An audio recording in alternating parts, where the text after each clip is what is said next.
একটা কথা কি জানো তো, মানুষের করা কর্ম আর মানুষের দেওয়া ধোঁকা, সেটা যতক্ষণ পর্যন্ত ফিরে না আসে ততক্ষণ পর্যন্ত মানুষের পিছু ছাড়ে না। আজকে হয়তো ধোঁকা দিয়ে ভাবছো যে কই, ধোঁকা দেওয়ার 1 বছর হয়ে গেল, 2 বছর হয়ে গেল, 5 বছর হয়ে গেল, আমি তো দিব্যি বেশ ভালো আছি, কোনো প্রবলেম নেই তো আমার লাইফে, খাচ্ছি দাচ্ছি বেশ ঘুরছি। কোথায় প্রবলেম আমার? কে বলেছে প্রবলেম হয় ধোঁকা দিলে? কে বলেছে ধোঁকা নাকি ফিরে আসে? কে বলেছে আঘাত করলে নাকি প্রকৃতি ফিরিয়ে দেয়? তাই না?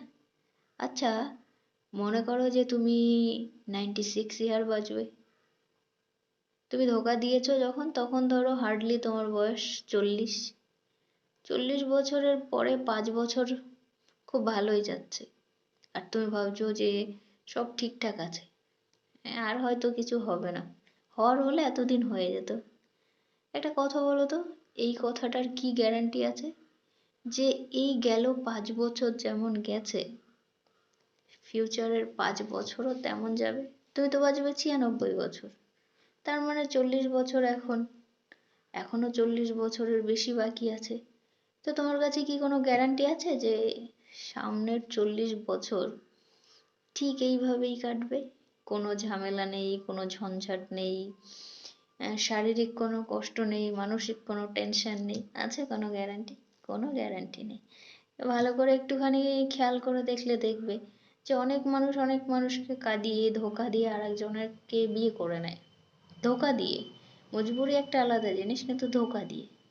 তারপরে আমরা দেখছি তাকে বিয়ে হয়েছে, 5-10 বছর যাচ্ছে, ছেলে মেয়েও হয়ে গেছে 2-3টে, বেশ ভালোই কাটছে, ছবি দিচ্ছে, ফাংশন হচ্ছে, বার্থডে হচ্ছে, অনেক কিছু হচ্ছে। আর আমরা ভাবছি দেখো, কে বলেছে যে ধোঁকা দিলে, মানুষ কাঁদিয়ে নাকি ভালো থাকা যায় না? তাহলে আমি একটা কথা মনে করিয়ে দিই, সেই সব মানুষগুলো লাস্ট পর্যন্ত জাস্ট দেখো যে তারা লাস্ট পর্যন্ত কি একসঙ্গে থাকে না থাকতে পেরেছে। ছেলে মেয়ে হওয়ার পরেও, সবকিছু ভালো চলার পরেও ভালো করে দেখলে না দেখবে যে না, তারাও ভালো নেই। কোনো না কোনো একটা সময় 10-15-20 বছর পরে গিয়েও কোনো না কোনো ভাবে দেখবে তারা আলাদা হয়ে যাচ্ছে, হাজার ভালোবাসা থাকার পরেও। এর থেকেই বোঝা যায় যে আমাদের করা কর্ম আর আমাদের দেওয়া ধোঁকা ফিরে আসবেই। আজ না হয় কাল, হয়তো 2 দিন পরে, কিন্তু আসবেই।